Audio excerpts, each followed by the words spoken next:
So after the Celtics top the Toronto Raptors here at TD Garden, could we be looking at a potential playoff preview between these two teams?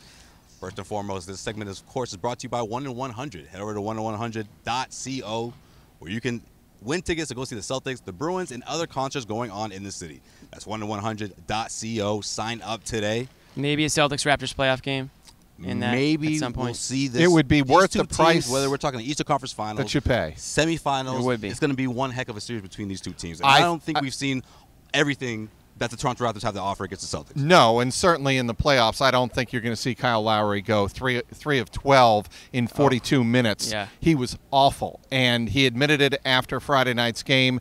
But Kyle Lowry is a big part of this Raptors team. They committed to him last year with the designs of getting them deeper in the playoffs. Look, the Raptors are built to go deep in the playoffs. The Celtics are built to go deep in the playoffs. The reason we're having this segment talking about the Celtics and the Raptors is both of these teams look like are legit, and they look like certainly they're on a crash course for the Eastern Conference Finals if things play out the way both teams plan to, and that is with a deep roster. Yeah, we're wrong about a lot of things. I'll be the first to admit that you guys are wrong about a lot of things. But we were all right in the fact that we all thought the Celtics and the Raptors were the two best teams in the Eastern Conference. Now, it took a few weeks for it to kind of shake out, but I think we can kind of say, yeah, that looks about right. Yeah, sure, the Sixers just added Jimmy Butler, but there still remains to be seen how that's going to work out. So I'm going Celtics, Raptors 1-2, and I think, yes, tonight was a playoff preview. I think they finished the year 1-2, so I think it's an Eastern Conference preview. It felt electric in the crowd. The teams are going back and forth.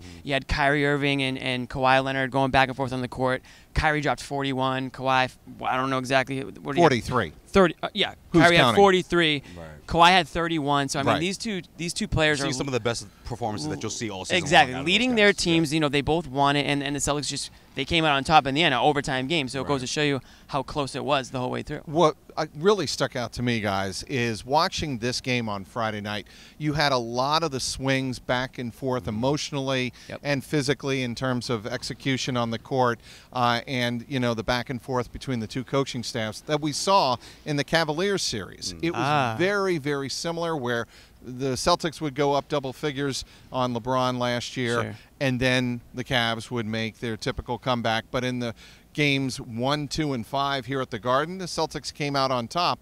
In Game 7, of course, they went cold in the fourth quarter. And certainly I would think the Celtics have that fresh in their memory banks, and the Raptors have fresh in their memory banks, always not being able to get past that first round or get past the round in which they meet the Cavs. Right, that's definitely in Kyle Lowry's head, but of course he does have a different running mate now. I mean, we saw what Kawhi Leonard can do on both ends of the floor. I mean, that's not news, but what surprised me, just to piggyback on my own point there, we know what he does defensively, right?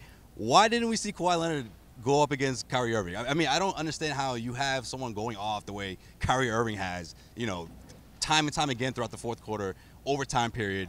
It's happening again. You still have a chance to win the game, and you don't see Kawhi Leonard guard Kyrie Irving or even get caught in a switch for most of the entire game pretty much. Yeah. I saw a little bit of it in the first half, but when Kyrie really got going in that fourth quarter, you didn't see Kawhi Leonard even attempt to guard him. It just wasn't his assignment all season, all night long. And that's the beauty of the postseason, right? Is that it's like a chess match. It's there's 7 games realistically that you could end up playing 7. So how a team defends you in game 1? Well, they go back, they look at the film, and they say, okay, we're going to do this differently now. So that's the beauty of the playoffs, and I think that's why it'll be such a fun matchup between those two teams. And lucky for the Raptors that LeBron James went to LA, because if you say LeBron James in Toronto, that's like everyone cowers, because obviously he murdered that team for his tenure in Cleveland. So now they've got almost a free run to the Eastern Conference Finals now. So that's why I think it's going to be a fun matchup. One more quick point before we wrap it up here. Sure. We haven't talked about Serge Ibaka. That gives them a whole new look when you put him with Kawhi Leonard and Kyle Lowry. They're a tough team. They are a very very long team, which is what Brad Stevens said before Friday night's game. They're going to have to find a way to deal with Toronto's length pretty much all season long. These two teams will meet again here on January 16th and then meet in Toronto on February 26th. Love it.